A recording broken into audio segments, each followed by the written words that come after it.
ከሻለቃ አመራር በላይ የሆኑትን በሙሉ አባረረ። ታውቃላችሁ። ከሻለቃ በላይ ግፈኛ ነው አለ። እኔ ያኔ ቢኖር ተባረረ ነበር፣ ኮሎኔል ስለሆንኩ ማለት ነው። ኢሰፓ ብቻ ነው ፓርቲ አለ።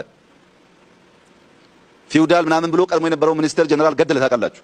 አፈረሰ ተቋሙን። ኢህአደግ ከደርግ ትንሽ ተማረ፣ ብዙ አልተማረም። መጣና ምን አለ? ከሻለቃ በላይ ሳይሆን ጠቅላላ ወታደር ይፍረስ አለ። እንዳለ አፈረሰው። ወታደር ብቻ አይደለም፣ ያኛው ኢሰፓ ብቻ ነው ፓርቲ የሚሆነው አለ። ይሄኛው ደግሞ ከኢሰፓና ከኢሃፓ ውጪ አለ። ኢሰፓና ኢሃፓ አይፈቀድላቸው፣ ፓርቲ መሆን አይችሉም፣ አገር ውስጥ መግባት አይፈቀድላቸው። ኢሰፓ የሆነ ሰው ምን ውስጥ ማይገባም ታውቃላችሁ። ከኢሰፓ ውጪ አለ። ጦሩ እንዳለ አፈረሰ። ተቋም አልቀጠለም። የኛን ተመልከቱ።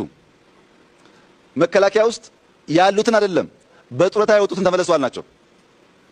ያለውን አልነካንም፣ አንድም ሰው አላባረርንም የከዳ ካልሆነ በቀረ።